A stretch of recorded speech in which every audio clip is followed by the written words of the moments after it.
Then good evening, welcome sa One Last Week at Math natin. Mag-start tayo ngayon sa probability. Papakita natin yung different types of problems and ano yung mga variations na pwede sa kanya para makita ninyo kung ano yung possibility nyo pa na-aral. So, pinaka-basic natin, this one, in a race with 8 participants, in how many ways can the top 3 winners, first place, second place, and third place be determined? So, 2 ways lang naman to solve this one. First is yung FCP natin, Fundamental Counting Principle, which is the easiest one. It's just gonna be, then yung participants natin, 8. So it's just gonna be 8 times 7 times 6. Kasi if nanalo na dito, bawal na dito, and bawal na doon. So it's just gonna be 8 times 7 times 6 is 8 times 7 times 6. 336. Ika-calculator ka na para medyo mabilis tayo. I mean, yung iba, ika-calculate ko na, ganito lang naman. Kasi yung mga need talagang sakit ng solving is isa-solve pa rin natin. So, ano yung second way? This is FCT. Yung second way is yung talagang formula niya, which is 8 permutation 3. Kasi permutation, arrangement matters, right? So, this is just gonna be 8 factorial over 8 minus 3 factorial. Or, pag mix pa natin siya, it's gonna be 8 times 7 times 6 times 5 factorial. Tapos 8 minus 3 is 5 factorial. So, kada magka-combination ng permutation pair, i-change nila ano yung difference sa baba. 8 minus 3, that's 5. It's pa dyan hanggang 5 factorial lang. Tapos makakancel naman siya. 3 times 7 times 6 is also equal to this one. Okay, so if race arrangements matter, magkaiba yung first and second place, it's a different story compared sa babalik na rin na siya or whatsoever, permutation yung gagamitin natin. Okay? So, tandaan nyo pa. If race and such, permutation siya. But if ito naman yung question, how many arrangements are possible if exactly 3 juniors are elected for the 5 available positions in the USG from a pool of 6 juniors and 8 seniors? So dito, possibly nalilito kasi yung iba kapag possibly nalilito dyan is may positions kasi.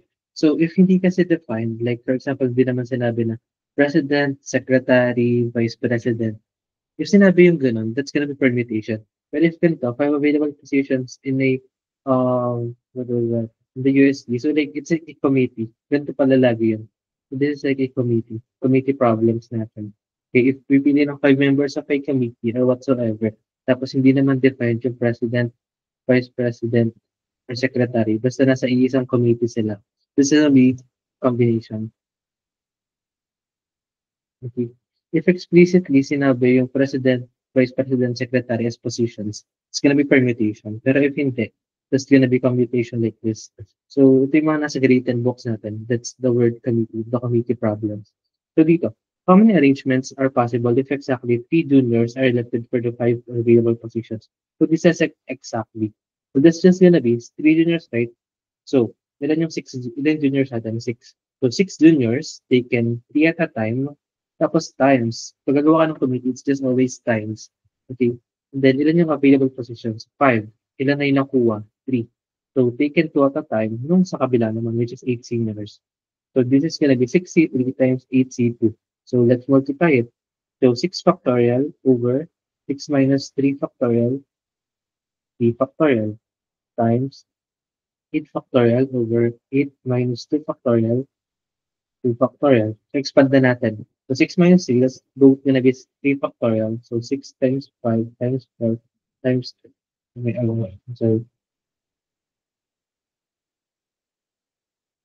6 times 5 times 4 times 3 factorial.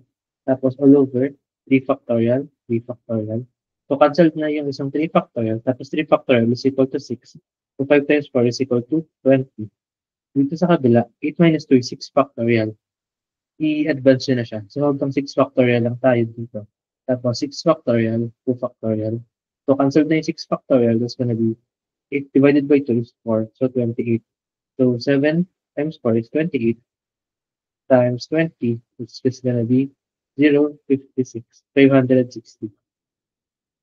Okay? The stochasticity problem just gonna be combination. Tapos, times na lang yung mga cases nila.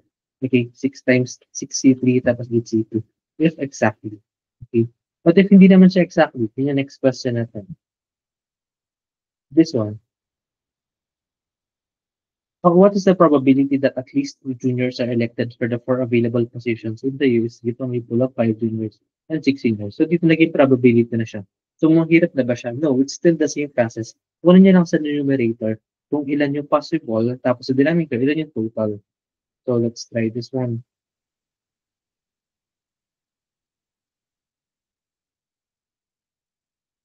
Okay, let's go with this.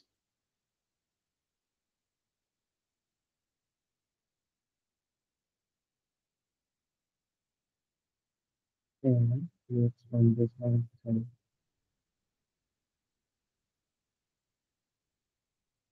And okay. What's the probability that at least two juniors are elected? So, isa-isa inyo. Numerator muna, sa denominator. So, yung sa iba is like number of possible, ay, charot, number of favorable, which is yung case na sinasabi dito, number of all possible. Okay? So, yung sa taas natin, yung favorable natin, at least two juniors. So, at least two juniors. So, there will be cases in this one. So, case one is what if two juniors, tapos case two, what if three juniors, tapos ilan ba yung pipiliin for available positions? So, we have case three na four juniors yung pipiliin. Okay? So, yun lang yun. If may at least, hindi siya super complex na formula. You just have to do case 1, case 2, and case 3. Kasi tatlong scenario, tatlong possibility yung meron. Okay? Let me just turn the camera just para malata. Hindi rin pala kita. Anyways, so, wait, wait, wait.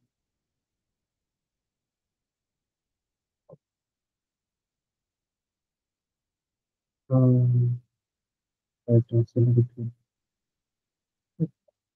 Okay. Sorry, wala kasi ako sa account ko right now kasi nisbila or something.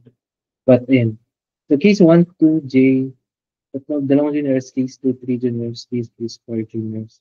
Okay. So, let's try this. Ano nangyari sa case 1? Sa case 1, if 2 juniors, ilan yung available na juniors? So, merong 5 juniors, it's gonna be taken 2 at a time.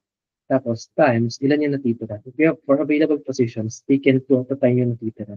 Tapos, we have 6 seniors. Okay.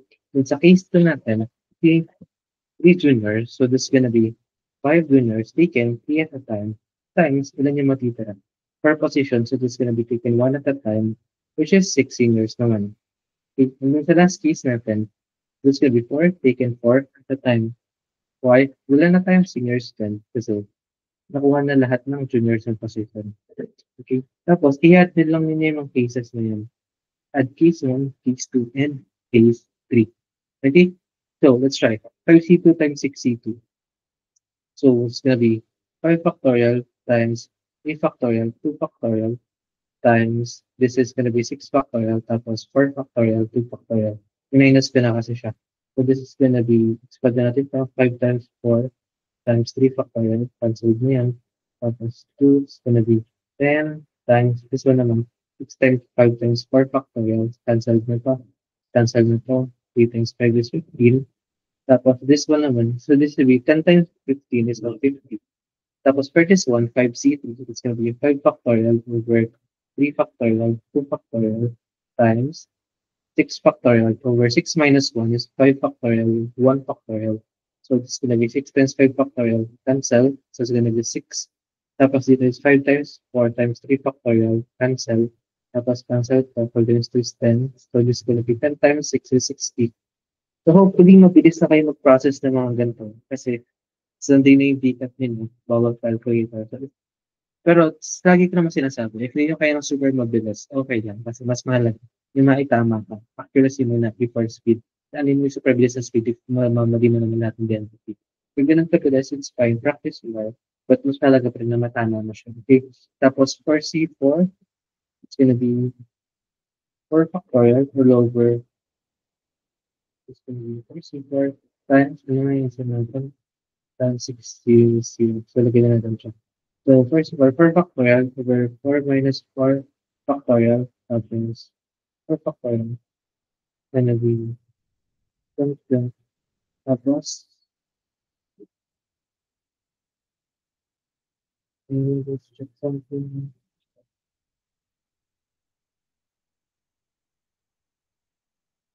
Oh, that's why. Sorry. This is 5 junior. So, 5C. Sorry. Correct niya kay Prima again. This is 5C4. Pero parang other, 5 juniors, 5 juniors. So 5C4, 5C4. So this one, yeah. So it's gonna be 5 factorial over 5 minus 4, which is 1 factorial, tapos 4 factorial. So cancel mo yung 4 factorial dito. It's gonna be 5 na lang. So the final answer is 150 plus 60 plus 5. So that's gonna be 215. However, siya lang yung favorable. Siya pa lang sa numerator. Ano yung sa denominator natin, which is all possible. So, ano yung all possible? Ibig sabihin, pag nasa isang royal pool na sila. So, 5 juniors tapos 6 seniors, that's gonna be 5 plus 6, 11 yung possible na choices. Tapos, ilan yung available positions? 4, 11C4. It's gonna be 215 over 11C4. Okay, so 11C4, let's process it. So that's 11 times 10 times 9 times 8 times 7 factorial. So 11 minus 4 is 7. Tapos 7 factorial times 4 factorial. Expand yun na yung 4. Kasi cancel na ito lang. Tapos 3 times 2. Ay, 3. Cancel na itong 3. Tapos this is 4. Cancel na rin ito. Literal na lang is 11 times 10 times 3. So 215 over 11 times 10 times 3.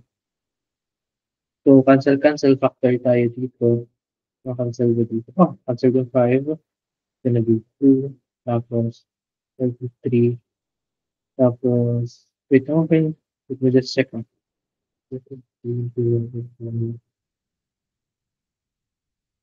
Okay, tama naman siya. So, wala na. Hindi na pala yun. So, it's gonna be 43 all over 11 times 3 is 33 times 3, 66. Correct answer is 43 over 66. Ayan pa siya. Okay? So, mukha siyang magulo, pero it's just simply case 1, case 2, case 3. Numerator, kasi denominator, Royal Rumble. Ilan yung total? 6 plus 5 over ilan available positions.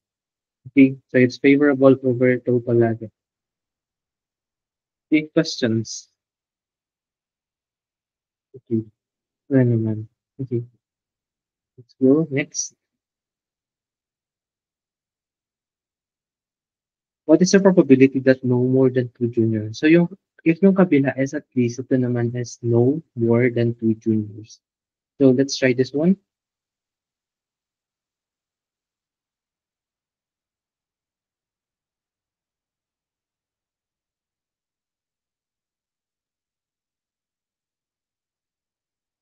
Okay. So, if yung kabila, okay.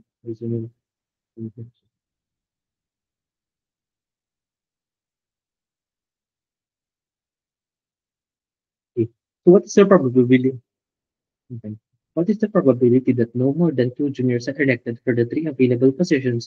The USD from a pool of 5 juniors and 5 seniors. So, if yung kabila is at least, parang ganun din naman siya. Paano siya natin ipaprocess? So, drawing mo lang, no more than 2 juniors. So, we have cases. So, case 1, lagyan natin yung maximum. Bawal na mas madami sa 2. So, case 1 natin is 2. 2 max na siya. Tapos, ang case 2 natin is bawas natin siya ng isa. What if 1 lang? 2 juniors. Tapos, dito is 1 junior. Tapos, case 3 natin is what if walang juniors? Okay. So, yes, stuff, this is like committee problem, which is combination. Ano nangyari dyan? So, dito is 2 juniors. Ilan juniors natin? 5. So, it's gonna be 5 C2 times ilan yung natitirang position? 1. So, taking one at a time of 5 seniors. Fortunately, parehas lang sila. So, we have here 5 naman yung juniors. It's gonna be 5C1 times 5C2. So, dalawa yung natitirang position.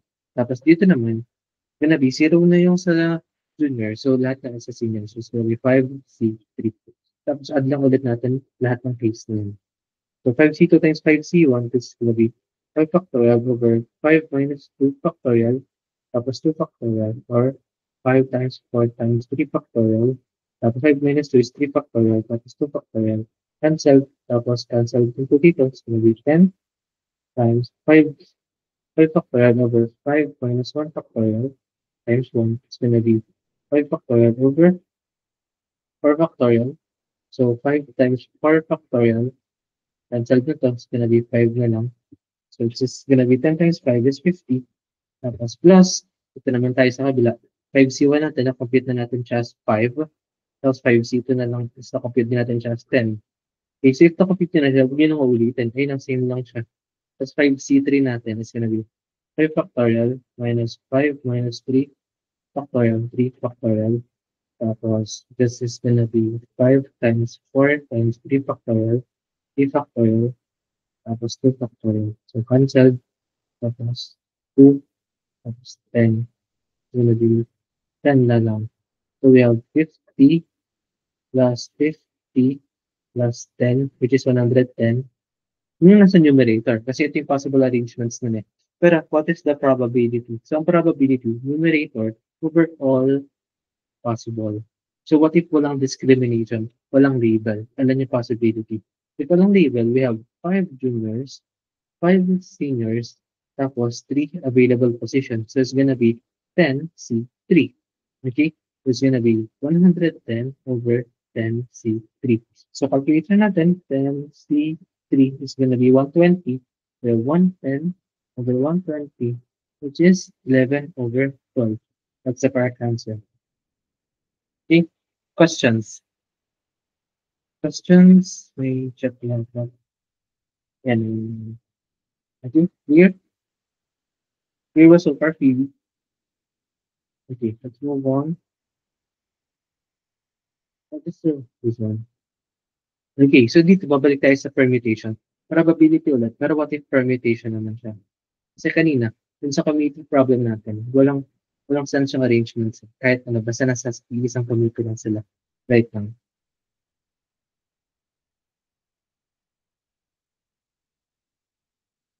Okay, so in here, what is the probability that two rookies win a race as gold and silver where there are four rookies and three sophomores in the heat? So parang simple lang siya sa community, pero rookies winning gold and silver. So may sense yung arrangements kasi magkaiba yung may label na per winning position. So paano siya ito? Ganun lang din. So if you have two, that's the first one, ilan yung rookies dyan? Four taken two at a time. Times, ilan yung natitirang position? Isa na lang, di ba? Gold, silver, and bronze. Kahit walang sinabing bronze dito, this is heat eh. So heat is legit term in marathon. There's always a bronze there. Okay. May basic common sense na siya. Ilan yung natitira? 1. And ilan yung sophomores? 3. 3, 3, 1. Tapos, 4P2, 3P1, ilan? All over, ilan yung possibilities? We have gold, silver, and bronze, tatlong positions, ng places, and ilan yung total? 4 plus 3, which is 7. 4P2 times 3P1 all over 7P3. It's your formula naman. Okay, so let's try to solve. So 4P2, 4 factorial over 4 minus 2 factorial times 3P1, which is 3 factorial all over 3 minus 1 factorial. So this is going to be 4, 4 times 3 times 2 factorial all over 4 minus 2 is 2 factorial times 3 minus 1 is 2 factorial. So, ganun pa rin siya. 2 factorial. So, cancel to. Cancel to is going to be 4 times 3 is 12 times 3. Tapos, kung na ito siya cancel, yung sa baba naman, 7P3. May 7P3 is going to be 7 factorial over 7 minus 3 factorial. It's going to be 7 factorial. 7 times 6 times 5 times 4 factorial over 4 factorial. So, cancel mo natin to. Dito lang 7 times 6 times 5. Tapos, if ganito, huwag nyo munang i-times to sa times to. Kasi, probability naman eh. Di-divide nyo yan sila. So, laging 7 times 6 times 5 all over 12 times 3. Okay? Tapos, maka-cancel nyo na siya. Cancel mo to. Natitira na lang dito is 2.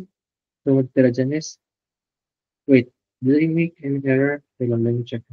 72, 70, 12, 7.6 times 5. 2,000 nasa. Ay, baliktad pala. Sorry. 12 times 3 pala. 12 times 3. Numerator pala yan. Tapos yung nasa baba natin is 7 times 6 times 5. Yan. Okay. Favorable all over all possible. So, cancel na yan. So, we have this 2. So, may cancel to ba? Wala na. So, matitira dyan is 6 over 35. Okay. So, that's the answer. Questions? Okay. Next. So, kapalitan tayo, para mas mapabilis, calculator, hands-on, calculator, hands-on. Okay. So, tapos na tayo sa committee and person problems na ganun, position-wise. Ito naman tayo sa yung uupo, circular table, or linear. Ano yung mga types of problems dito? So, ito tayo sa medyo basic.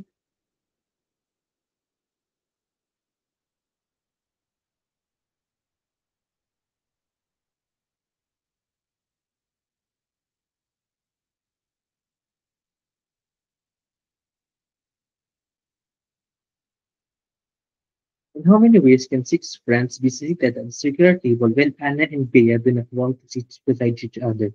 So if circular table, di ba, that's just gonna be n minus 1 factorial.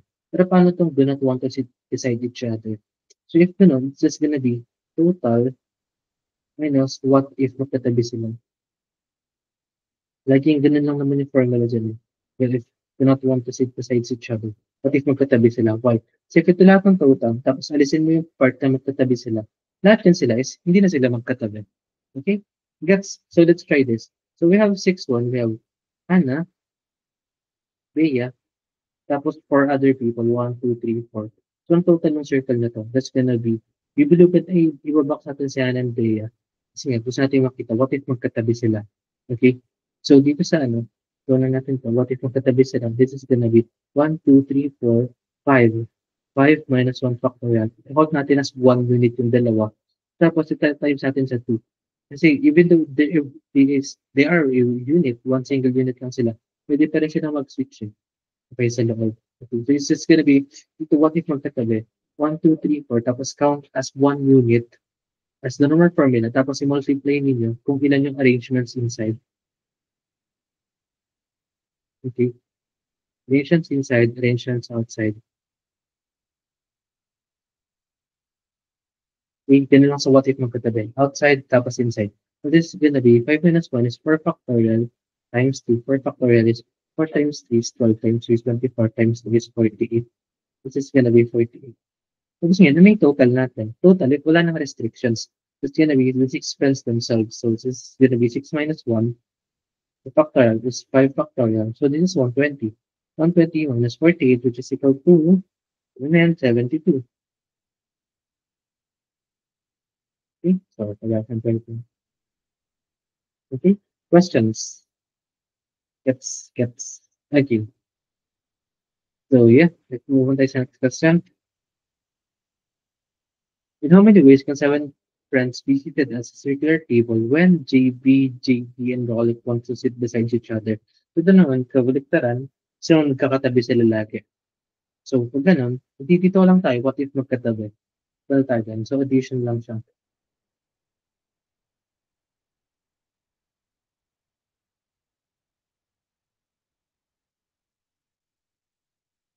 Dito.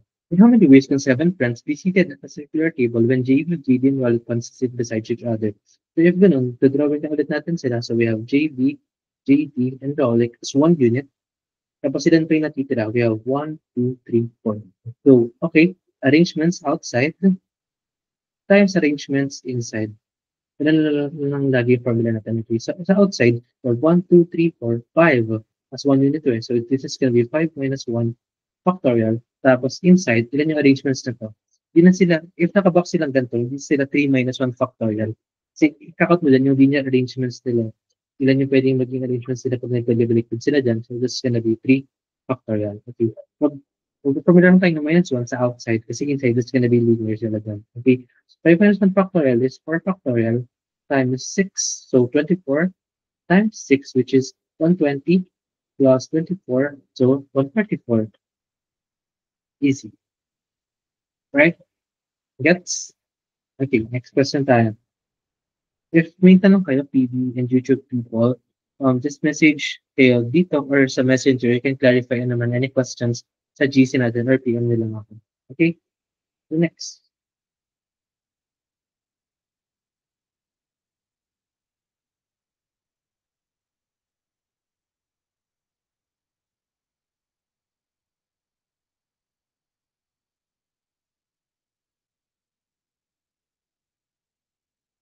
In how many ways can 7 people sit in a hallway such that 3 of them wants to sit next to each other? So ito naman, hallway na sila. Tapos, tatlo pa rin yung magkakatabi. So, anong difference na? Probably, wala lang yung minus 1 natin. So, we have 1, 2, 3, 4 people. Tapos, may tatlong magkaka-bestie. So, this is gonna be outside times inside. Ganun pa rin. Outside times inside. Ano yung arrangements natin? Ano yung outside? 1, 2, 3, 4, 5. 5 factorial ng outside. Tapos, yung nasa loob is 3. 3 factorial. Okay, permutation. So, this is gonna be 120 times, ano yung 6? So, it's gonna be 600, 720. Okay? Gets ko bakit may sinasabi akong quick maths lang? Kasi you just need the concept eh. Tapos mabilis lang siyang gawin. Right? Okay. Let's move on to the next one.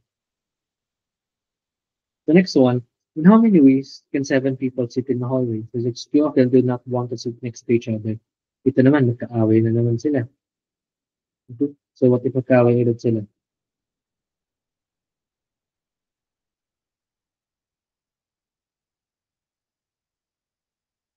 Kung magkaaway sila, kailan pa rin. Ano yung formula natin pag magkaaway? Total minus what if. Wow, what if? What is your what if last year? Damn. Alright, okay. So, ano yung total natin? Ano yung total natin is normal, walang boundaries, walang discrimination. It's just gonna be 7 factorial itself. Okay? Tapos, minus, ilan yung what if natin? What if two of them is magkatabi? So, 1, 2, 3, 4, 5, tapos magkatabi itong dalawa. So, 1, 2, 3, 4, 5, out times in gonna be 6 factorial times 2, which is, any 6 factorial natin? 6 factorial is 720 times 2, that's gonna be 1440. Tapos 7 factorial natin is gonna be, we got 6 factorial din. So, ang gagawin natin dito is 6 factorial times 7 is 1440. Tapos times 7 pa natin dyan. So, 0, 7 times 4 is 28. And this 28 pa rin, 28. Tapos 7 times 1, 10,800. Yes, check my calculate paano siya. Wait, mali. Buwanak naman. Ay, sorry. Mali ako dun. 7 times 0. It says 7 times 0. Sorry, I'm doing a lot of errors today. 7 times 0. Wait, how many 6 factorial? 720. Ano naman? Tinimes ko na ko. Ganun pala yung 6 factorial, 720. 1 per 40 pala is itong buong to. Sorry. So it's gonna be 720 times 7 lang. Ayan, okay. 1 per 40 is this arrangements in the 720 times 7 is 0, tapos 14, 14 and 50, 4,040. So this is gonna be 5,040 minus 1,440, or still this 0, 0, 30, 36, 8,600. This one. So yun, be mindful sa errors. Then, paano? Pero always check din naman the um, traces. Lalabas naman yun. Okay, next question natin. Okay, ito. Hinga tayo ng konti kasi medyo may challenge to. I mean, yung variations ito, yes. Ito wala masyado, pero need to watch for its variations.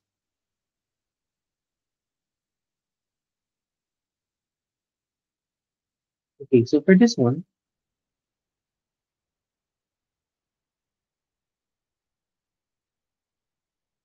in how many ways can 7 people sit in a hallway such that 3 of them do not want to sit next to each other?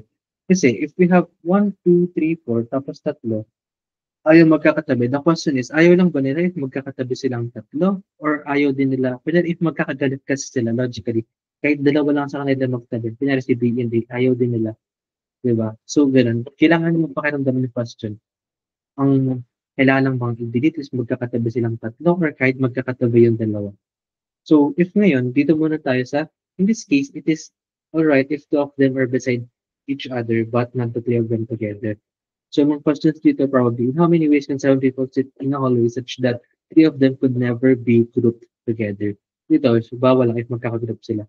Kasi if pwede yung, if bawal din yung kahit dalawa lang, tapos gano'n na pause like stars and bars, all balls and urns. Hindi ko na kayo tuturo ngayon kasi this is like Quiz-B type na talaga na 1 to 2 points lang naman baka mahirapan pa kayo. Doon na lang sa magagaling, try niyo itong dalawa. Pero if medyo hindi naman kayo competitive talaga na, hindi ko sinasabi hindi kayo competitive sa dikat. Yun, hindi naman kayo contest people or something. Huwag niyo naman na siyang aralin, lalo to someday na kasi malilito lang kayo dyan. Focus lang tayo dito sa what if bawal yung tatlong magkakatabi. Okay? So, dito tayo. So, if ganito, ilan yung formula natin yan? It's gonna be total again, minus what if. Total natin, it's just gonna be 7 factorial again, minus ilan yung what if natin? 1, 2, 3, 4, 5. 5 factorial, 6. So, 3 times 2 is 3 factorial is equal to 6. So, 7 factorial natin is 5,040 Tapos, 7.5 factorial natin is 120 times 6, 720. It's going to be 0, 42, 50, 43, 20. So this is A. Okay, gets question so far. Okay, ano, next. Okay, ito. So, tapos na tayo sa basics. Yun lang naman yung basics ng ano, ng circular and go po. Laging total and what if. Tapos what if outside times in. Ganun lang siya lagi. Okay, kahit anong problem yan. Laging total minus what if. Tapos yung sa what if is outside times in. Hindi yung kakalimutan yung formula na yan. Hindi tayo sa medyo challenging na stories. Mhm. Ito, medyo may cases siya and such. Papakita ko sa inyo paano yung medyo not normal. Okay, let's read the problem.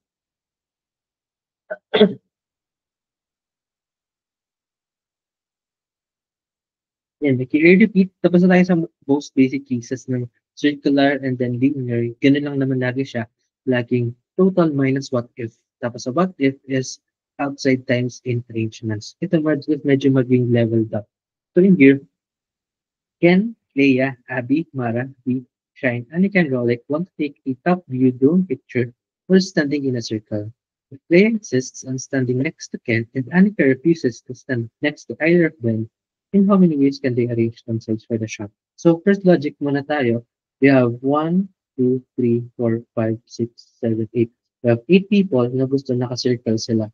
Tapos, for example, merong mag-jowa na si Ken and Leia, gusto nila magkatabi sila. Tapos meron namang bitter na ayaw tumabi dun sa dalawa na yun kasi nga, bitter siya. So, di ba it's logical? So, yung logic na yan, paano natin siya isasolve mathematically?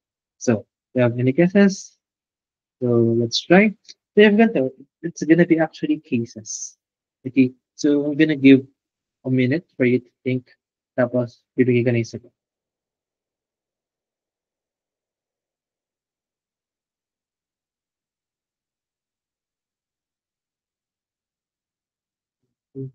Just a minute.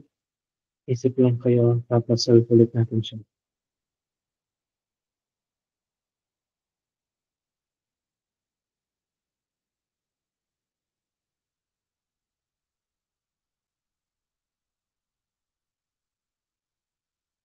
Time's up. So dito, it's gonna be the same formula actually. It's gonna be total minus what if. So no total natin, ano yung possible arrangements? It's gonna be 7 factorial. What? Dito is hindi siya magsusuper total. Ito yung total inside. Okay. Hindi natin kasi pwedeng i-consider yung total na what if is just simply 7 factorial. Kasi we have 3 cases eh. Yung what if 7 factorial lang siya, is case 1. Case 2 natin, what if magkatabi si Leia Ken. Case 3 natin is what if lumayo na si Anika. So if magka-subtract tayo, ang total natin is pupunta dito sa case na to. What if may consider, kasi hindi naman natin magagamit ito, magagamit natin is what if magkatabi na si Clea and Ken, tapos babawasan natin what if katabi nila si Anika. Okay. So yung super total, tapos alin dyan yung magkatabi lang si Clea and Ken, this one lang. Tapos aalisin natin, alin yung nandyan si Anika. Kaya ito matitira natin. Gets, this total and what if, it's gonna be actually total minus what if 1 minus what if 2. Okay. What if 1 natin is gonna be, ito na siya.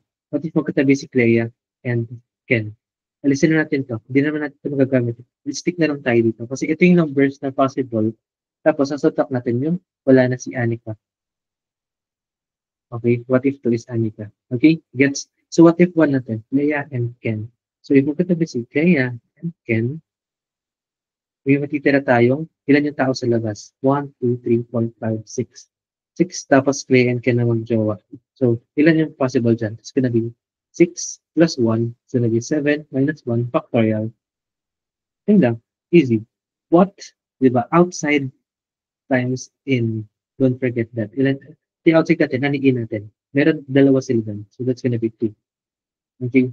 Tapos, minus, paano natin makukuha yung anika? Dito, it's gonna be cases. Magdadrawing tayo. Okay? So, dito, ito rin, dito si Anika. Tapos, linear sila eh. Linear ulit.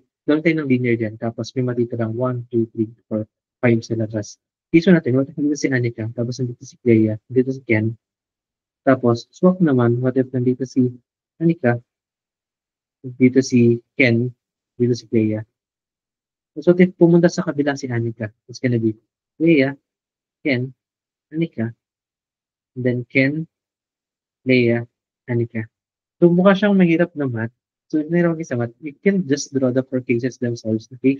So, there's gonna be Anika, Clea, Ken, Anika, ay, wala pala, Clea, Ken, tapos Anika, Ken, Clea, tapos lipat tayo, Clea, ay, Ken, Clea, Anika, tapos Clea, Ken, Anika.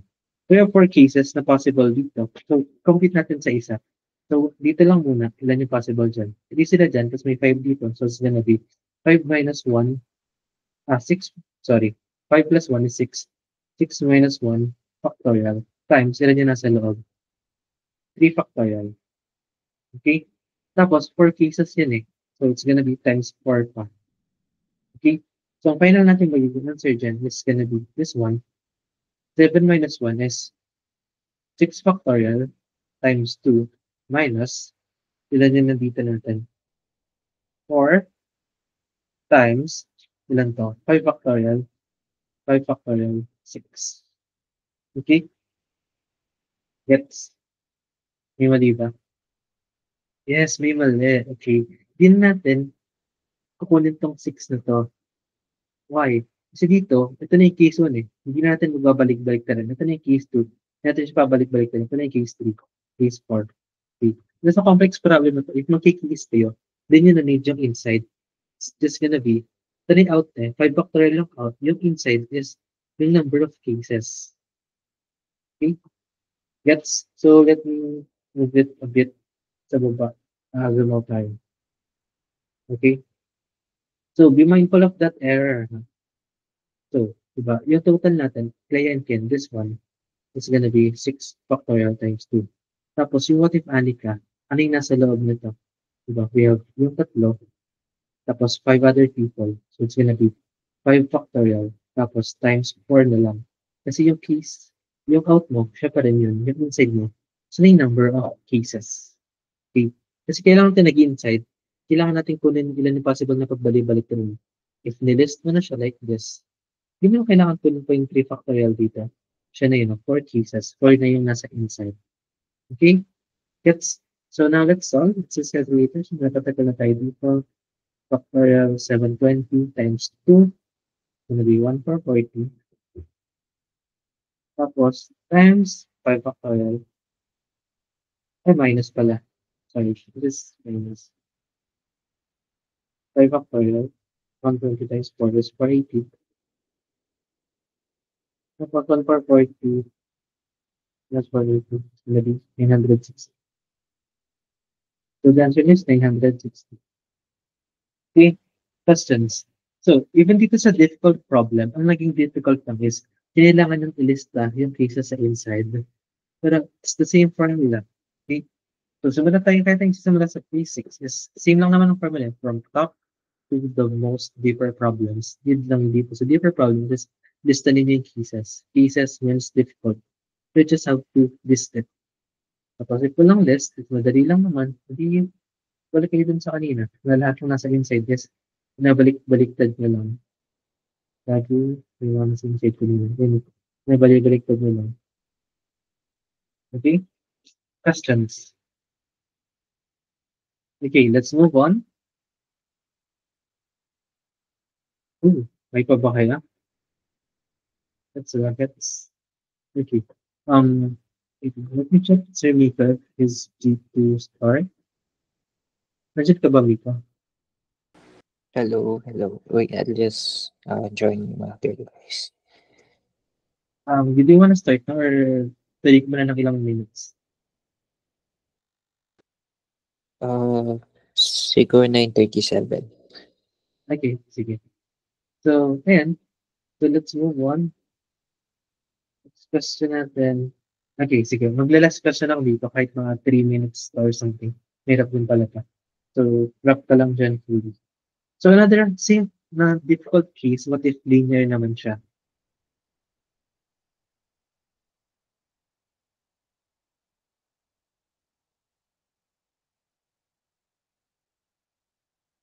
Okay, so this one, Ken, Clea, Abby, Mara, V, Shine, Anika, and Rolik, same people, must take a picture in a straight line. If Clea insists on standing next to Ken and Anika refuses to stand next to either of them, how many ways can they arrange themselves for the shot? So let's try. What if nasa linear naman siya? Okay, so same people naman. 1, 2, 3, 4, 5, 6. Mga bida natin is Clea, Ken, and Anika. Tulad ng kanina, this is gonna be total minus what if. And yung total natin is, nandun na tayo sa second what if na. What if magkatabi si Clea and Ken? Hindi natin need yung original na total. Okay? So what if magkatabi si Clea and Ken? So this is gonna be Clea, Ken, tapos, ilan yung titirang tao? 1, 2, 3, 4, 5, 6. Gonna be 6 plus 1, 7 factorial outside times in, which is 2. So, yung 7 factorial natin, gonna be 5,040 times 2, 10,080. 10,080 yung total natin dito. Tapos, what if natin na case? What if, doon naman si Anika sumisingit? What if sumisingit si Anika? Since medyo difficult siya, i-list natin yung apat na cases. So, we have Thea, Ken, Nika, as Ken, Thea, Anika again, pinagbaligtad natin itong dalawa, right? Iba't naman si Anika sa kanila. Kasi mahalata yun, okay? Anika, Thea, Ken. This is different cases. That's in arrangement matters. Anika, Ken, Thea. We have four here, four possible ones. If I say within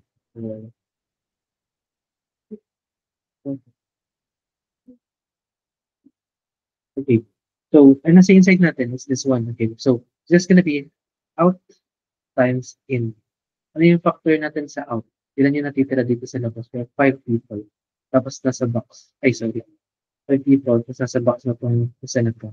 So, it's gonna be 5 plus 1, 6 factorial times what? Ano yung in natin? In natin is yung cases. So, 6 factorial times 4.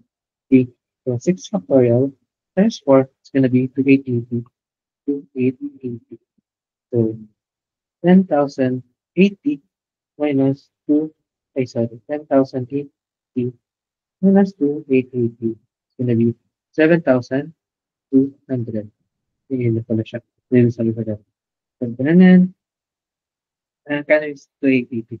That's new. Mukha lang super complex yung kanina kasi in-explain ko pa siya fully. Pero ito yung namin concept na. Total minus what if, tapos out times in. Okay? Gets? Okay. That's my last question, I guess. Mika, are you game to take over? Yes. I will. I'll share my screen na ba? Yeah. Okay. Good luck, Sir Okay. Miko. So, dito naman, stats naman tayo. Break muna tayo sa productivity. Good luck, guys.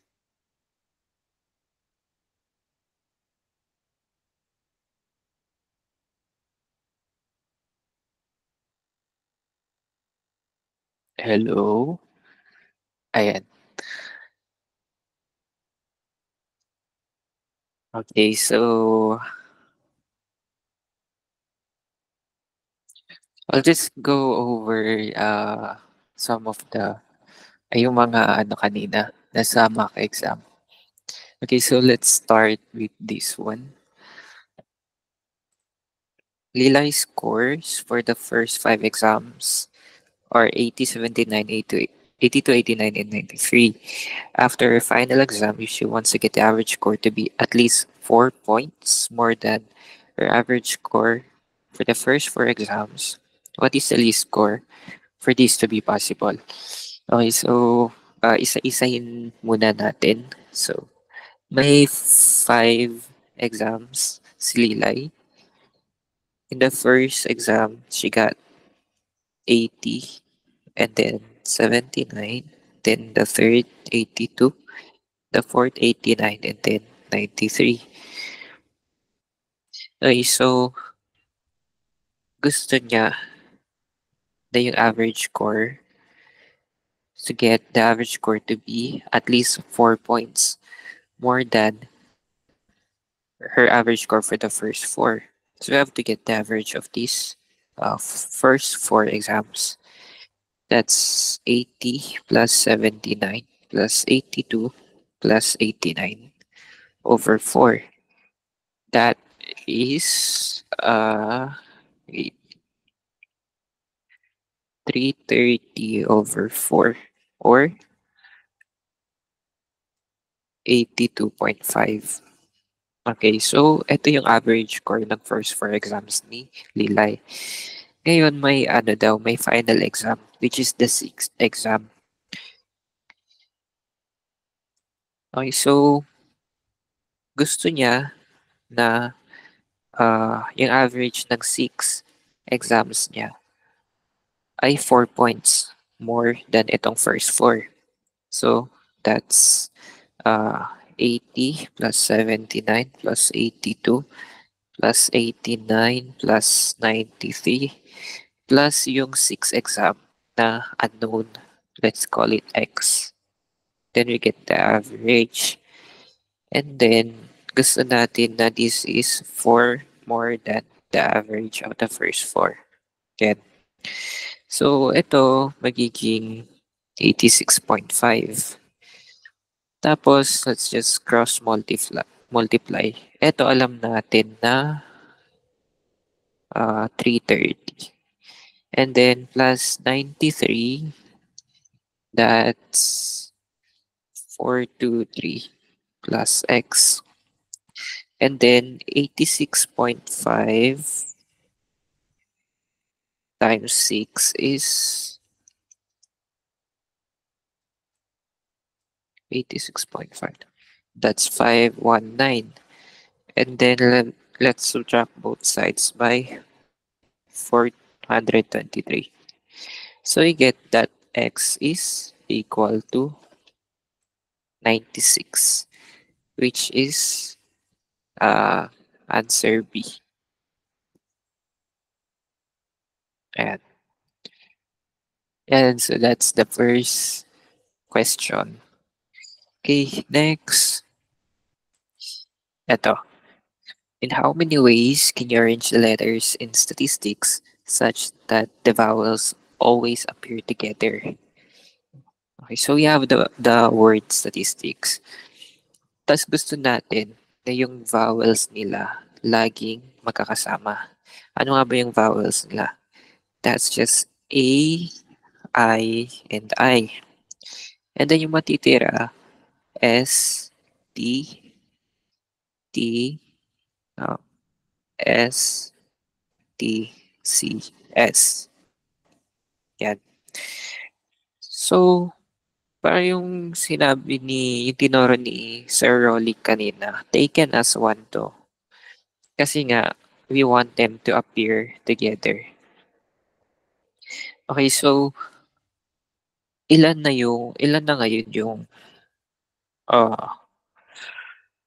yung elements or objects natin? That's 1, 2, 3, 4, 5, 6, 7, 8. So, yung outside, di ba outside times inside yan? Yung outside itong 8, which is 8 factorial. Pero may magkakapareho na S, tatlong S, divide by 3 factorial, and then may tatlong C, ay tatlong T.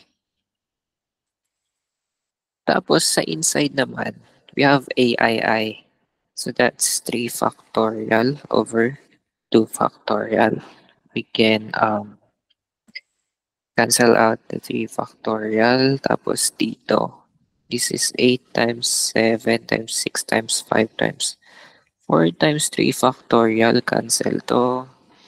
And then ito, can cancel that with that.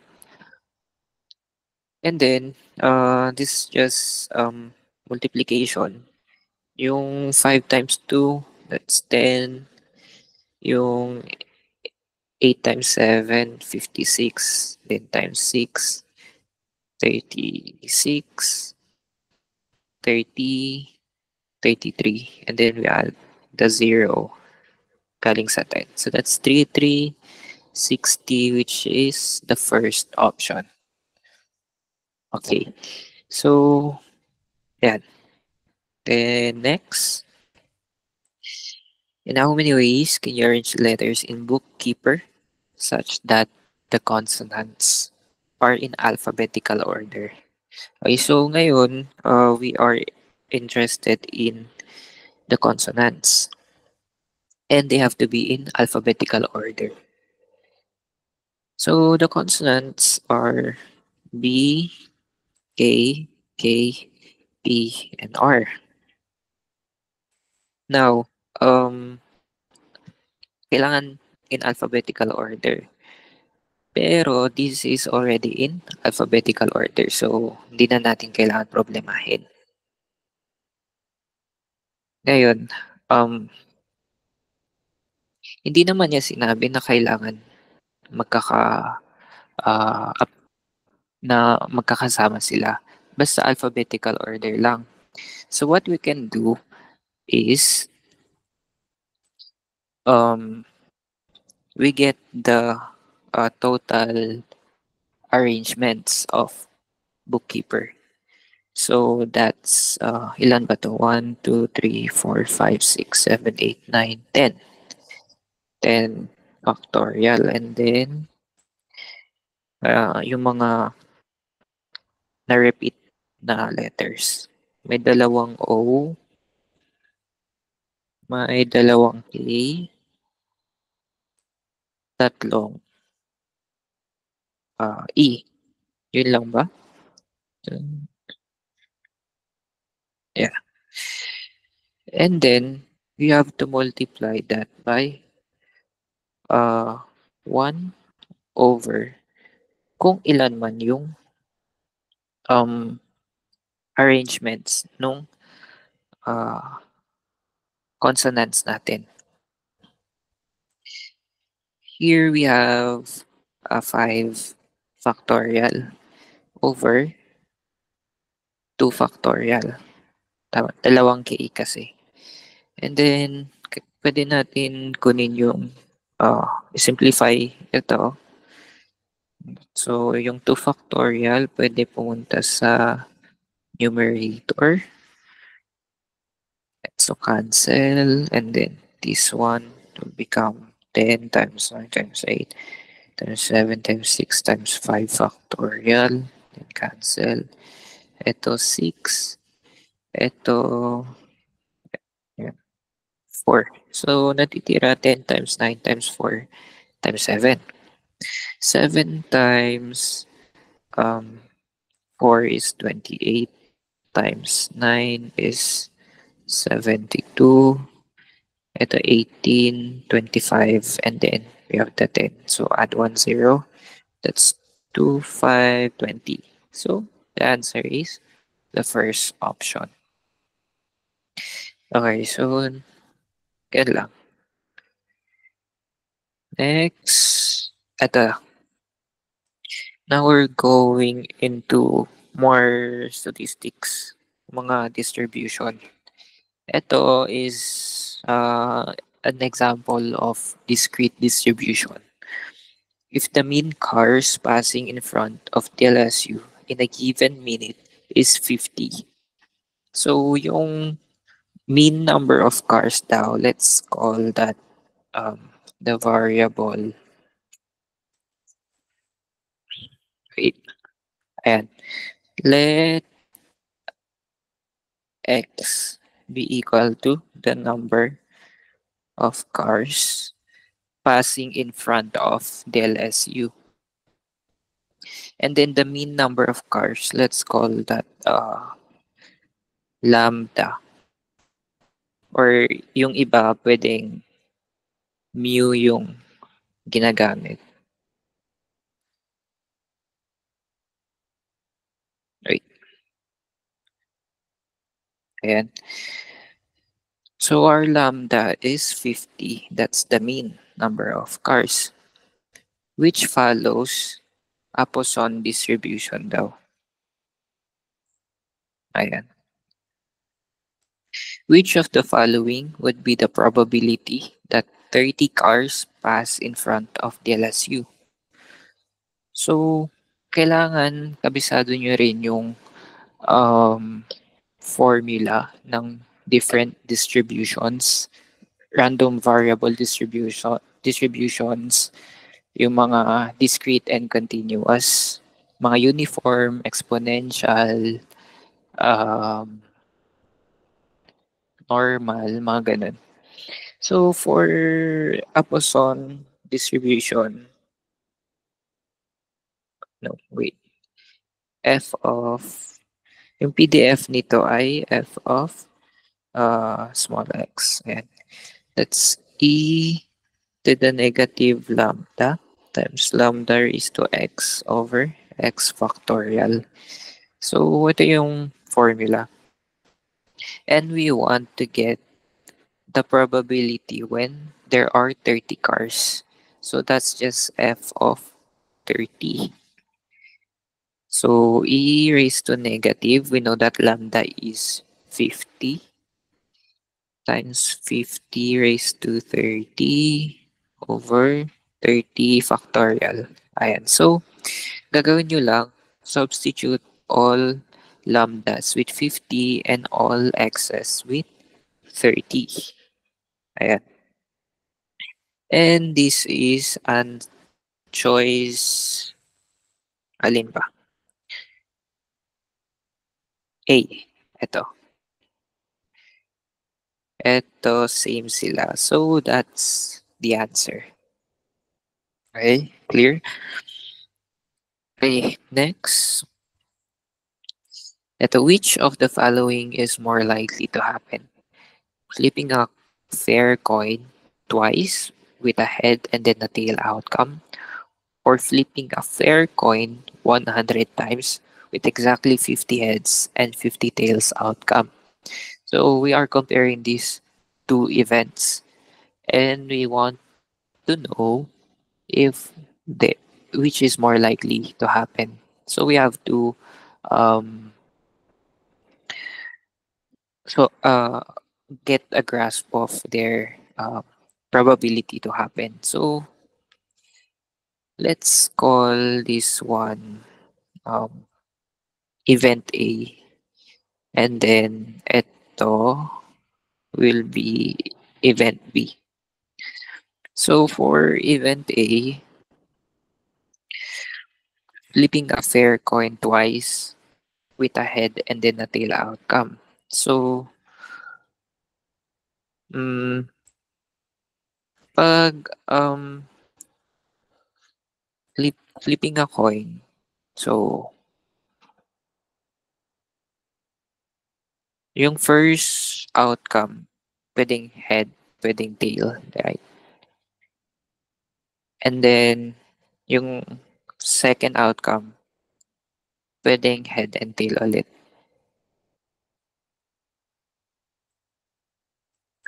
And then, yun sa event B, so we have, ay, pwedeng ano to, parang head, head, tail, tail, head, head, that.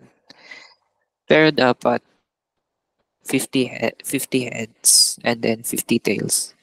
Exactly. Okay, so um flipping a coin twice with a head and then a tail outcome. So this is we want this and then this. So out of these four possibilities, may isa lang, 'di ba? So the probability of A would be 1 in 4, 'di ba? How about sa B? B would be this would follow a binomial distribution. Bakit? So, pwede nating i-take yung head as 0 and then tail as 1. So, parang success versus failure na siya. And to get this, remember ulit na yung PDF ng binomial distribution is n choose x times P, probability of success, raised to x times 1 minus p raised to nx. Ayan. So, n is 100. We have 100 trials. And x, gusto natin 50 success. So, x is 50. So, this is 100. Choose 50. And for a fair, a fair coin, the probability of success would be 1 half or 0.5. So the probability of failure is also 0.5. Ayan. So, dito pa lang 0.5, 'di ba? And we are raising that to 50. Di parang ang nagmo-multiply tayo ng something less than 1 by something less than 1. So, parang point pag yung mga ano lang, mga pag 0.5 times 0.5, 'di ba? 0.20, 0.25, mas maliit, mas maging maliit yung ano natin, yung product. So if we do that 100 times, di parang ang baba talaga ng magiging sagot nito. And mind you, yung first event is 1/4, which is equal to 0.25. So by this, kahit hindi natin i-compute ito ng exactly, makikita natin na event A is still more likely to happen than event B. Now, so the answer would be the first option. This question is actually quite counterintuitive kasi parang, 'di ba, in the long run, the number of heads will be equal to the number of tails kapag fair coin. Pero actually, the probability of that happening is by computing through binomial distribution, which is kapag titignan natin would be the probability would be low talaga. Okay, so that's for this question. Okay, so yan, next question. Okay, so eto, pagkuha lang ng t-score.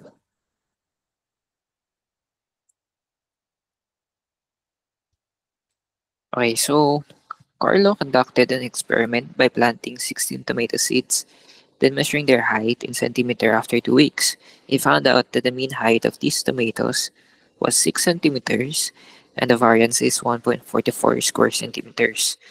What is the t-score if the height mean if the population mean height is assumed to be 7.5? Okay, isa-isahin ulit natin. So, nag-conduct si Carlo ng experiment by planting 16 tomatoes, so that will be our N, or our sample size. Then, measuring their height after 2 weeks, he found out that the mean height, which is X bar, that's 6 centimeters, and the variance would be 1.44. Since galing nga siya sa sample, this would be our S squared. Then, the population mean height daw, or our mu is 7.5. Okay, so we want to get the t-score. Remember that the formula for getting the t-score is x bar minus mu over s over square root of n. Ayan. So, again, substitute lang natin yung values. That's 6 minus 7.5 over rs. Given is s squared, so we have to get the square root. S is the square root of 1.44. Or, pag napansin nyo, 1.44 or 144. The square root of that is 12, di ba? So, the square root of 1.44 is 1.2. So, 1.2 divided by square root of n. So, square root of 16. This is just 4. Ayan. So, negative 1.5 over 1.2. Yung 4, pwede natin i-multiply sa taas. So, ito, negative 1.5 times 4 is negative 6. And then, divide by 1.2. Pwedeng 12 over 10 yan.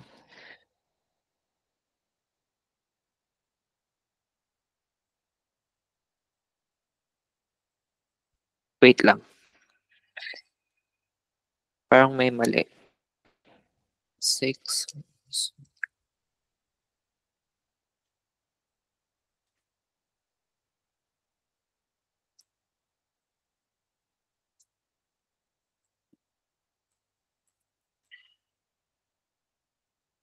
Wait. Wait lang.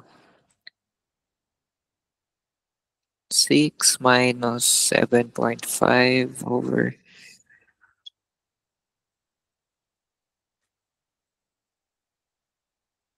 Okay, so may mali sa choices natin. Pero let's continue.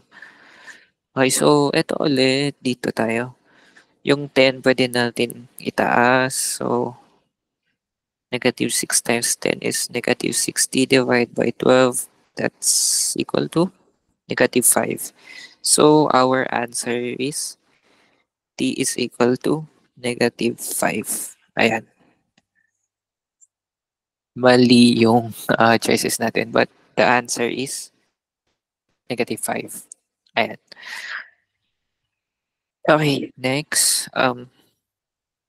In a certain regression model, the value of the correlation coefficient is computed to be negative 0.91. Which of the following interpretations is valid? Okay, this is similar doon sa na-discuss natin nung first session. So, let's just go over with this problem. So, given yung correlation coefficient R, which is equal to negative 0.91. Again, yung first option, there's a moderate inverse linear relationship daw. The magnitude of R is 0.91. Malapit siya sa 1. So, this is actually a strong linear relationship. So, di na pwede yung 1. Yung pangalawa, for every unit increase in the independent variable, there is a 0.91 decrease in the dependent variable. This is also not valid kasi yung 0.91 is the correlation coefficient. Hindi siya yung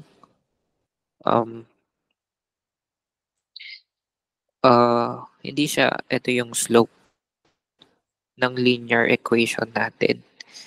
So, hindi valid na hindi natin masasabi na may 0.91 decrease for every unit increase sa x natin. For the third option, it talks about total variation. So we are interested in getting our r squared, which is just the square of negative 0.91. So 0.91 times 0.91, that's 19981. 118 carry 1 to 8. So 0.8281. Kapag i-convert natin yun sa percentage, that's 82.81%. And equal sila doon. So our answer is the third option. Okay? Dapat dito hindi tayo malito. between beta and our R. This is the slope, and this is the correlation coefficient. And they are two different things. Okay. Next, the frequency distribution of the exam scores of section Galileo is as follows. What is the mood of the exam scores of section Galileo? Okay, we are getting the mood per group ito, group data. So one of our sessions before, we talked about the formula of group data. So the mood is equal to the lower limit plus d1 over d1 plus d2 multiplied by the class with w. Okay, so first, identify natin which score range yung mood or may pinakamataas na frequency. Ito, di ba, 32. So, our modal score range is 30 to 40. And we want to get the lower limit. So, 30. Lower limit, lower limit, wait, lower limit of the score range or the class boundary. And then remember that D1 is 32 minus yung previous niya. That's 10, or um she's equal to 22. And D2 is the yung modal frequency 32 minus yung kasunod naman niya, which is 6. This is 26. So may value na tayo ng D1 and D2. D1 is 22 and then D2 is 26. Then i-multiply natin sa class width. So remember, class width is uh, ha- um, higher limit minus lower limit. So kahit alin naman dito kasi same lahat sila ng range. So pwedeng 10 minus 0, which is 10. Or pwede ring 20 minus 10, 10 pa rin yan. 30 minus 20, 10 pa rin yan, and so on. So our class width is 10 times 10. Ayan. So 30 plus 22 over, ito, 848 times 10. Pwede natin cancel to, 11, 24. So then times 10 natin dun. So 110 over 24, ilan yan?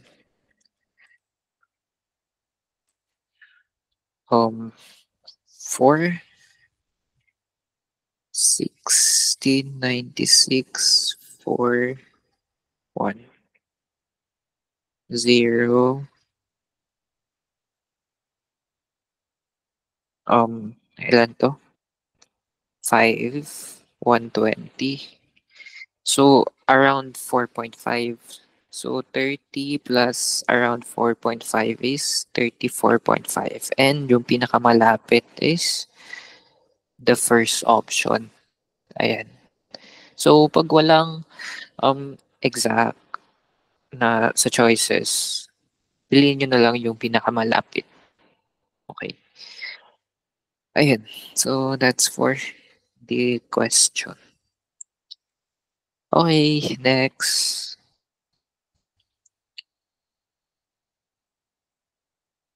Okay, so for the next ones, review tayo dun sa naunang session natin before.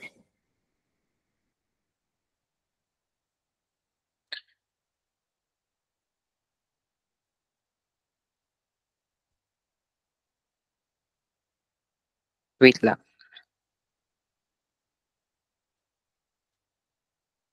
Okay, so let's start with this one. Um,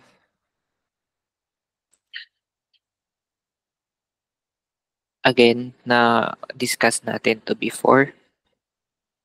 So, pasadahan na lang natin. Again, simple random sampling or SRS. Ito yung mga types ng drawlats, uh, fishbowl method, mga ganyan. Ito systematic sampling, SysRS, meron kang list, and periodical, yung pinipili nating samples. Stratified, um, may strata ka and you want to choose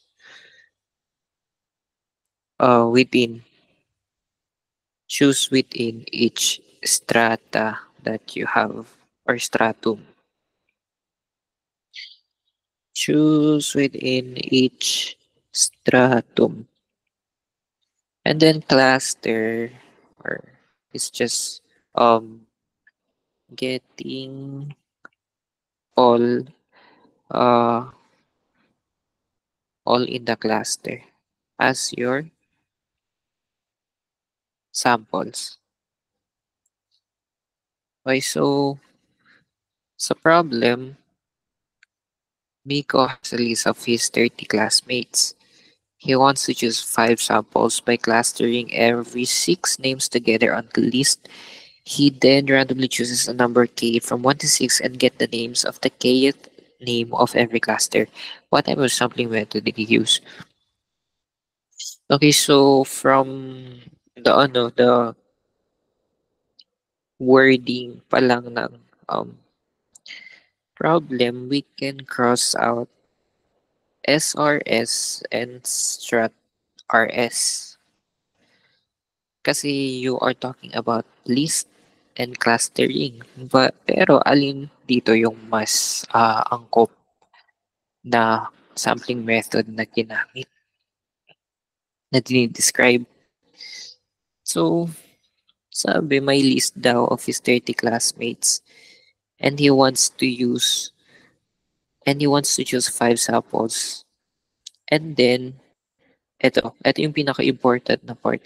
And get the names of the kid, name of every cluster. May period, may periodical yung pagkuha niya. By that, I mean, parang kunwari may list ka, kunwari A, B, C, D, E, F. Then, this is your list 1 or cluster 1. And then your list 2 is A, B, C, D, E, F, G, H, I, J, K, L. And then you want to choose every, kunwari your K is 3. So you want to choose every third name on the list. So yung kukunin mong um, sample is C, I, and whatever's the third name on list 3, list 4, list 5, ganyan. So, ganun yung systemic sampling natin. So, therefore, itong mga limang to, this will be your samples. So, the most appropriate sampling method type that Miko used is systemic sampling rather than cluster sampling. Kasi hindi mo naman kinuha lahat within the cluster, right? So, that's for sampling method. Next is ito. Carl is testing if the mean of one population is greater than that of another. As his sample size is only 18, he must use a t-test to test the means. However, he must check first what type of t-test he must implement by testing their population variances. Which of the following pairs of hypotheses is he testing for assumption checking?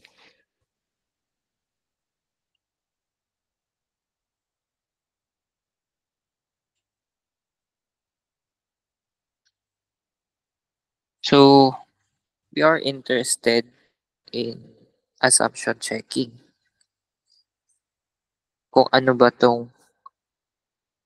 ba yung pairs of hypotheses natin for assumption checking. So from the problem, the assumption checking would be by testing, and he must check first by testing their population variances. So we are interested um in testing the variances. So we can cross out A and B kasi these talk about means, population means. Ito variances naman. And in testing variances, usually uh the inequality, or in other words, two-tailed test. So we don't really check if one variance is greater than the other. We want to check if they are equal or not. So our answer will be the fourth option, letter D. Okay. Okay, so that's for this question. Okay, next.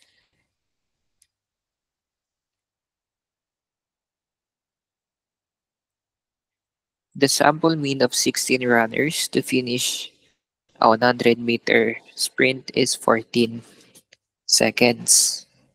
So my 16 runners, so that's our sample size. And then sabi the sample mean is 14 seconds. So x bar is 14.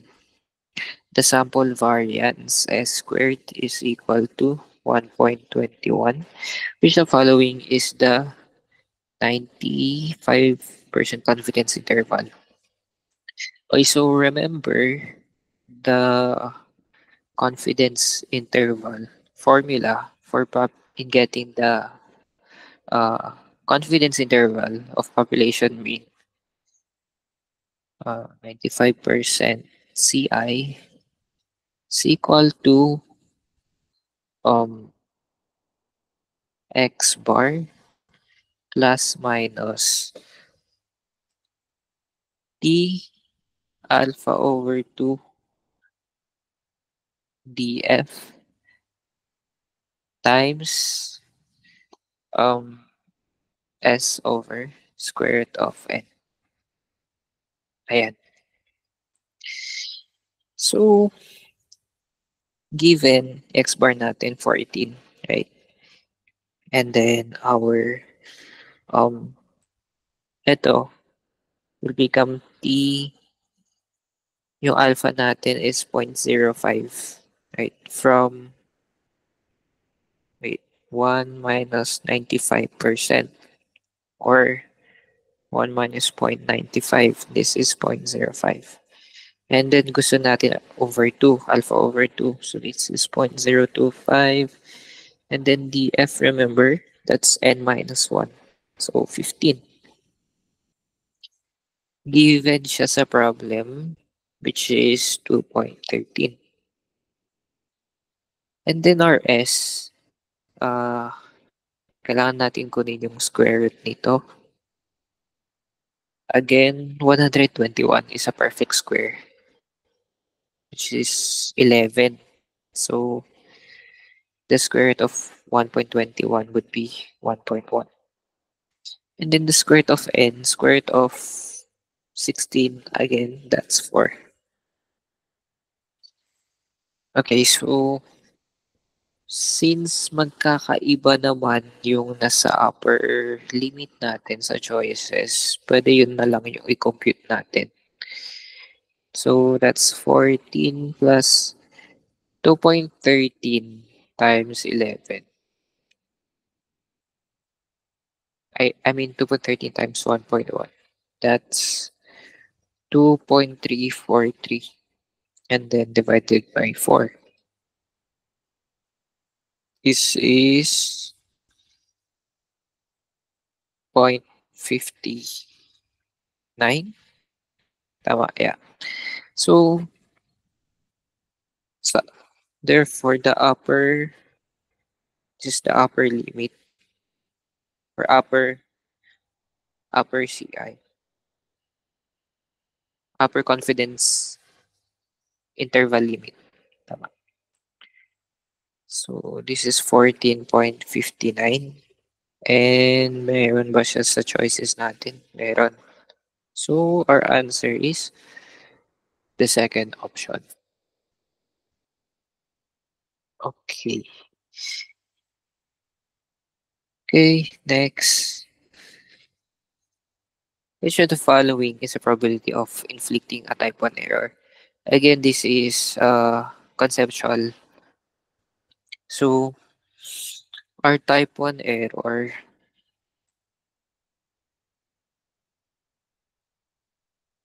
this is also equal to alpha. Or, in terms of probability, that's reject HO given HO is true. Um, so, from the choices, this is equal to the first option. Yeah. Reject HO, so hindi na pwede to, CNT. And then the HO must be true. So letter A na lang yung natira. What about, eto dagdag kaalaman lang, what about type 2 error or our beta? That's the probability of not rejecting our HO given that our HO is false. Ayan. So, ito, this would have been A. Ito, this would have been our beta or our type 2 error. Ayan. So, yun lang. Okay, next naman. What is the value that refers to the probability of obtaining the observed data as well as its extremes under the fact that the null hypothesis is true? Okay, so again, we are gusto daw natin kunin yung probability. Let's say our observed data is X and we want to get the observed data as well as its extreme. So pwedeng X greater than or equal to some value and then the HO must be true daw. Okay, so by definition, medyo similar siya sa alpha, 'di ba? Sa alpha, HO is true. Um, actually, in doing tests in statistics, more often than not, we are comparing alpha versus this value, which is the p-value. Okay. So therefore, our answer is p-value. Okay, so you have to be familiar what p-value is. Yung definition niya. Okay. Yun lang sa problem na to. Okay, next.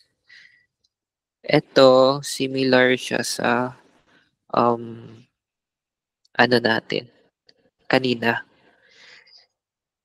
This time, our correlation coefficient are is 0.93. Again, sabi dito sa first option, moderate daw. Pero the absolute value of R, which is 0.93, this implies a strong linear relationship. So, hindi pwede yung first option. Second option, again, this is not your beta or the slope of your linear equation. And for the third one, R squared, 0.93 squared. Of course, let's compute that. It's 9, 27, 27, 9, 14, 6, 8. Okay, so eto in percent, that's 86.49, which is equal to the third option. Therefore, our answer is the third option. Again, ayan, ayan. So, next. Okay, so eto medyo mahaba pala yung computation nito, but this is the same as doon sa first kanina. So, you can rewatch the recording doon sa first session natin. And malapit na tayo mag-time. So, um, let's just skip that muna ngayon. Ito naman, given yung probability mass function natin, ito, and we want to get the expected value of x. So, at first, yung p of x natin, mga probability, may constant pa siyang c. So, we have to solve for that. Again, by norming property, the probability of our f of p of x for all x, that should be equal to 1. So, 0.31c plus 0.17c plus 0.19c plus 0.33c. This should be equal to 1. So ngayon, pagka-add lang natin yung coefficients ng C, and you will compute na that's just 1.00c. So C is just 1. Ayan, so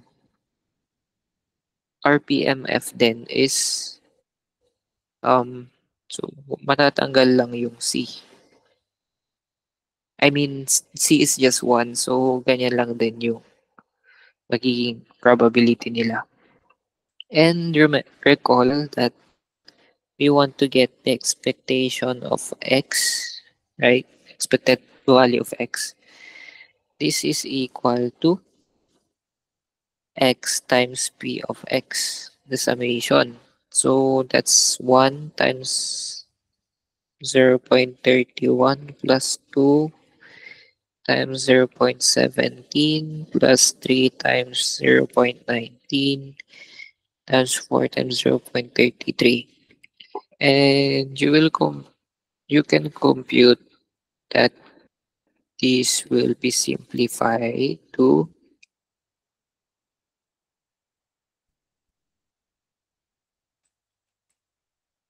2.54, which is answer, which is the second option. Ayan. Okay, next. Which of the following is not a difference between correlation and linear regression? Again, data in correlation is represented by a point estimate, while data in regression is represented by a line estimate. This is actually true. Correlation determines the level of association between two variables, while linear regression states that the independent variable causes the dependent variable. Again, linear regression or linear regression does not imply causation. So, hindi kinokos ng independent variable yung dependent variable natin. And second option is actually false.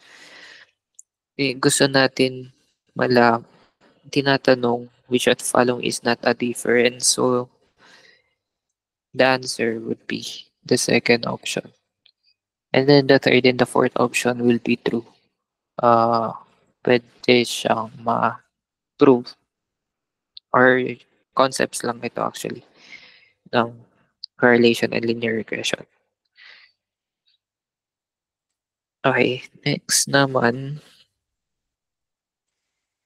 Okay, so we want to compute for the sample size.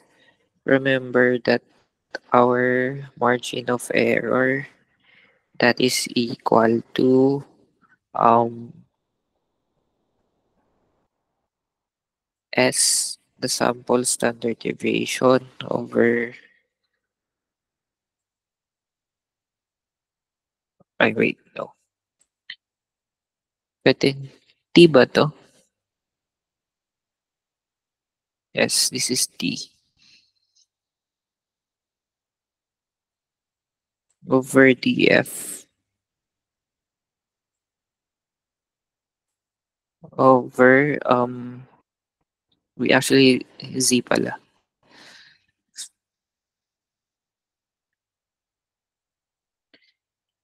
And yung denominator is S over square root of N. And we want to solve for N. Pero, the problem, hindi nakalagay yung value ng Z sub alpha over 2. And we need that. Okay, so, what we can do for now is skip it. Pero na-discuss ko to, if I remember correctly, dun sa first session. So, ano na lang, rewatch or patingin sa notes nyo if nasulat nyo for this problem. Okay. Ito naman, we want to compute for the expected value gain. So, for this, yung formula nito is your um expected gain minus total cost. So, how do you compute for our expected gain? That's just your gain times yung probability of getting that gain minus our total cost. So, if mananalo tayo, ano yung magiging natin? Yung calculator, which is priced at 1,300. And ano yung probability natin na manalo? Okay, so sabi dito,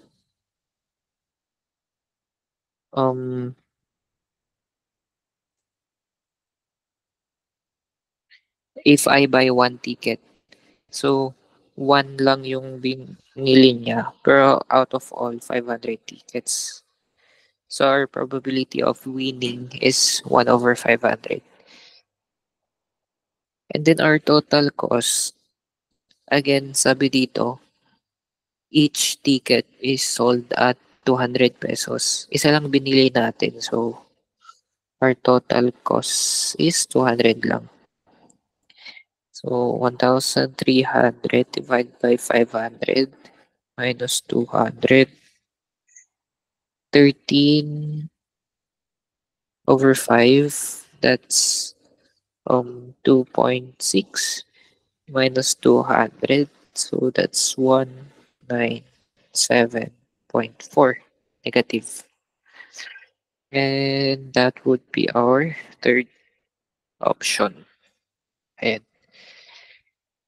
Okay, so last. Kyle's delivery box of 5 light bulbs has arrived at your door. It is known that the light bulb company has defective fraction of 10%. What is the probability that Kyle's box contains at least one defective light? Okay, so my 5 light bulbs daw si Kyla, let's call that Rn. It is known that the light bulb company has a defective fraction of 10%. So the probability of defective is 10% or 0.10. Tinatanong kung um probability that Kyla's box contain at least one.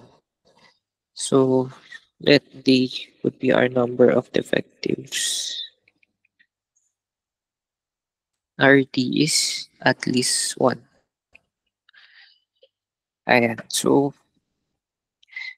remember yung norming property natin na probability summation of all probabilities is equal to 1, right? So, pwede natin sabihin na probability of 0 plus probability of 1 until probability of 5 defectives is equal to 1. Pero gusto natin makuha ito, right? At least one defective. So, pwede natin, let's call this probability D, variable D. So, RD will be 1 minus P of 0. And i-transpose ko lang ito sa kabila. So, now let's solve for P of 0. Remember na this is a binomial distribution. Bakit? Kasi we have we want to compute kung ilan ba doon sa 5 light bulbs yung defective. And that mimics a binomial distribution. So, again, yung PDF natin, PMF natin for that is n choose x times p of x times 1 minus p of n minus x. So, p of 0, n natin is 5. Choose 0, and then p 0.10. 0.10 raised to 0 times 0.9 raised to 5. Ayan. So, 5 choose 0 is 1. Ito, 1. So, this is 0.9 raised to 5 lang, actually. 0.9 raised to 5. Pag kinompute nyo yan, ganyan, makaka-arrive kayo sa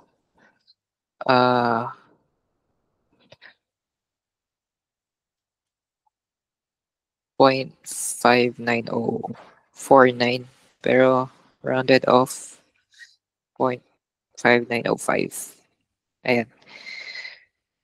And then, hindi pa siya nag-stop kasi P of 0 pa lang yan. And we want to compute for T. So, T is 1 minus 0.5905, which is equal to 0.4095, which is option B. Ayan. So, that's all for our catch up. And Sir Olik, are you there? Yan, hello, yeah. Yes, Sir Miko. So, last part na tayo. Last 3 questions. Labit lang. So, yan, tapos na tayo sa basic probabilities and then, yun, statistics ni Sir Miko. Tapos, wrap up natin with some other probability questions. Probably, mabilisan na lang din to. So, let's see here. Yan. Show me screen. Okay, so last 3 questions. So, for this one, this is another of the basic problems kanina na medyo difficult. Medyo lang naman kasi hindi siya pasok sa normal formulas.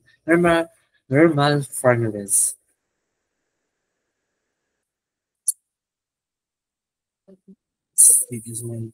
Doon pasok pa rin siya sa out, in, and total minus what if natin. Not just the simple in na pinafactorial na lang siya. It's more of common sense. Since common sense lang naman siya, I just need to see this once, tapos kaya nyo na siyang ulit-ulitin. Okay, so let's go for this one. In the Rasarchenko Auditorium, there are 12 empty seats in the front row. In how many ways can 6 students be seated in consecutive chairs? So, nung given dyan, we have 6 students na uupo, tapos 12 yung pwedeng upuan. So, medyo new siya. Tapos, kailangan magkakatabi sila. So, medyo new siya, pero actually, it's just the same, okay? So, we will count the number of, yung 12, parang siya yung magiging tao kanina, tapos by 6 yung group niyan. So, let's just draw them. First, 1, 2, 3, 4, 5, 6, 7, 8, 9, 10, 11, 12. So if we have 12 chairs, tapos we have 6 students na kailangan magkakatabi sila. So if we can say this is the first setting natin, magkakatabi silang 6 dyan, paano tayo gagalaw dito? Okay, hindi na natin ng multiple factorials actually, pero let's try to use it. This is like outside times in. Inside natin, obviously, if ito yung box natin, then yung pwede sa loob. That's simply 6 factorial, right? Ngayon, ang question din is outside. Paano natin kakapitin yung outside? So dito kasi ang key dyan is consecutive, magkakatabi sila lagi. Hindi pwedeng ma-break ng box. Ibig sabihin, if meron tayong next scenario, that's gonna be this one hanggang dito. Kasi kailangan magkakatabi pa rin sila eh. So wala na to, wala na iba.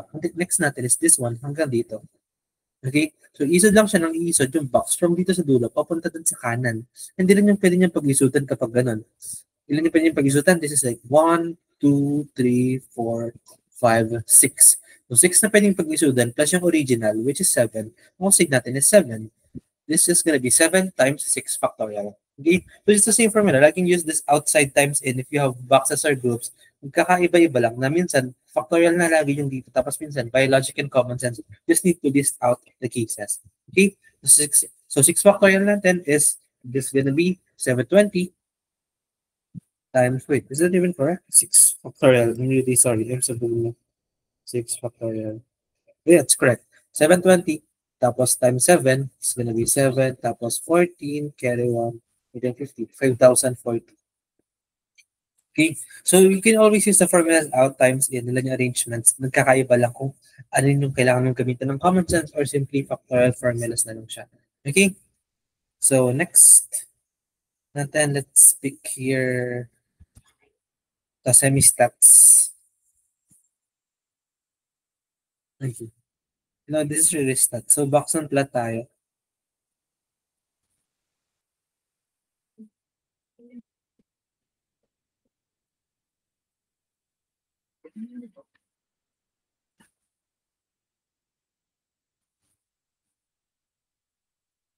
So in here, given the graph of the median air quality at certain years for countries Philippines, Singapore, and Thailand, which is the closest to the average interquartile range.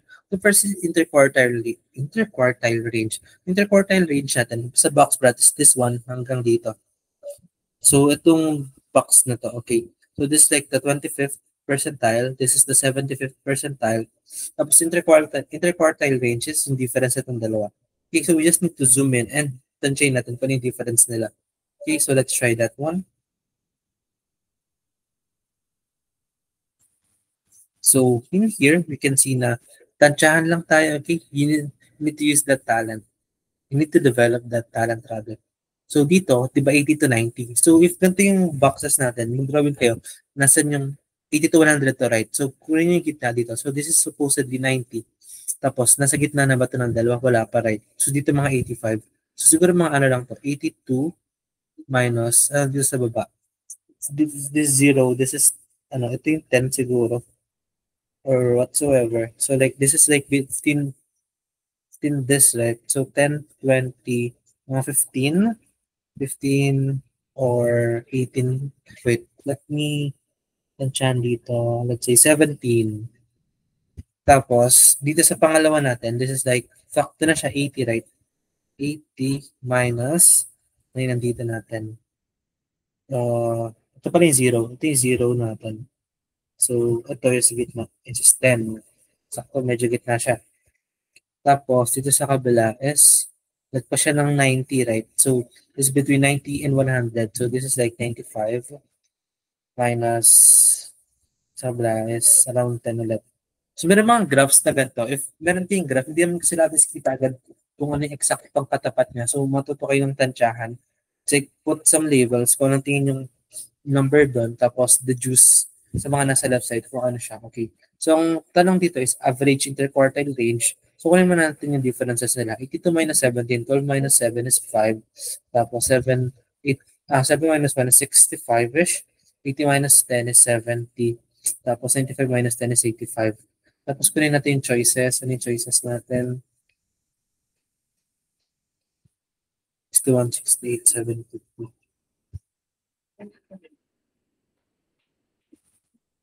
Ayan, okay. Check this one. So, pwede nyo siyang i-add ng pero pwede naman imagine na lang muna natin na if merong 15 dito, gawin natin itong 70. Gawin natin itong plus 5, 70, 70, 80. So, may sobrang 10, right? So, gawin natin 73-ish, 73, 73, 73 point something. Ayan, so 73. Nandito siya. So, walang eksaktong sagot, but since 73 is pinakamalapit 74, that's gonna be the answer. Okay, so it's more of tansyahan lang. And don't forget to use labels kasi if tinansya mo siya ng first dito, tapos di mo nilagay yung markers mo doon, next is mag-restart ka na naman ng pag-iisip, right? Always put markers dito if nagtatype yung graph mo. Okay? And then, probably last problem na natin. Ito, solve ko na lang siya sa group siguro. It's 10:48 already. So ito, last problem natin.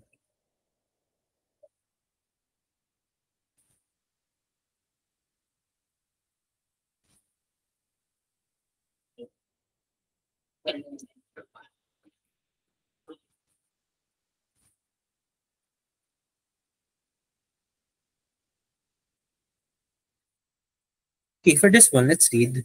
Ren likes to display her collection of Vogue magazines in her new desk. However, there's only a select number of slots for this. In how many ways can she choose 4 issues from her recent collection of 10 magazines, then arrange this in batches of 3? So, first category natin, first scenario natin is from 10, pipili siya ng 4. Tapos, second is from 4, i-arrange siya sa 3. So, 2 cases tayo. Dun sa first natin, if she chooses 4 from 10 10 magazines, that's simply combination. Kasi kahit anong arrangement lang, if pipiliin mo lang yung 4 mo, kapit mo lang naman, dapat mo lang naman siya, that's just combination. Pero dito, if i-arrange niya na, naka-display na siya, di ba? Permutation na siya. Hindi mo na siya basta kapit, naka-display na siya. So, paano tong combination kung pupunta siya sa permutation? So, tulad lang yung mga tinurong ko kanina, merong dalawa, kunyari sa committee. So, merong case 1, hindi siya case.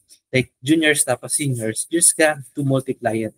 So, yung combination natin, it's gonna be 10C4, right? Tapos hindi siya 10C4, permutation big as 3. No, that's different. It's gonna be 10C4 multiplied by, ilan yung, dito sa second case natin, 4, right? Tapos, ano yung kasunod dyan? Permutation na siya. Tapos, 3. Gets? So, 10C4 for the first case. Tapos, 4P3. Okay, so now let's solve this. So, 10 factorial minus 10 minus 4, 6 factorial. I-predict nyo na siya para mabilis. 10 times 9 times 8 times 7 times 6 factorial. Tapos, 6 factorial. Expand mo yung pangalawa, yung mas maliit. 4 times 3 times 2. And then, times 4P3. 4 minus 3 is 1. So, expand mo na siya sa hanggang 3 factorial lang. So, 3 factorial, permutation pala to. So, this is gonna be simply times 4 minus, so wala na siyang i-divide kasi it's 4 minus 3 factorial minus 4 minus 3 is 1 factorial. So, it's just, 4 factorial over 4 minus 3 factorial. So, this is gonna be 4 factorial itself. So, dito sa kabila, cancelled na to. Tapos, 4 times 2 is 8. Tapos, cancel na to. It's going to be 3. So, we have 7 times 3 times 10 is 210. Or should I? 210 times. Ano yung 4 factorial natin? That's 24. So, balik na rin natin. 24 times 21. It's going to be 24, 48. Or, pagkat natin dito, 4, 0, carry 1, 504, 5,004. Okay? So, ganun lang siya. If meron sunod na ganito, you just have to multiply it. Tapos, basic calculations na. Okay? So, that ends our tutorial for tonight. I-upload namin to sa YouTube right after this session. Tapos, ipapasa din, nasa Messenger naman yung exams natin.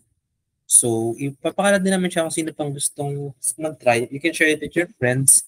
You can share it with anyone. Tapos, panoodin nyo lang sa YouTube yung recordings. And if you have questions, like follow-up kung paano siya nangyari or like variations mula sa problem namin, tapos gusto nyo ipatry, message lang kayo sa Messenger GC natin. Okay? Good luck sa mga takers this Sunday and sa mga next 2 Sundays pa. Meron pa tayong additional sessions. Anong sessions yun? Wait lang. It's every Tuesday and Thursday. 14, 16, 21, and 23. Okay. See you guys. Thank you. Bye-bye. Bye, Phoebe. Good luck.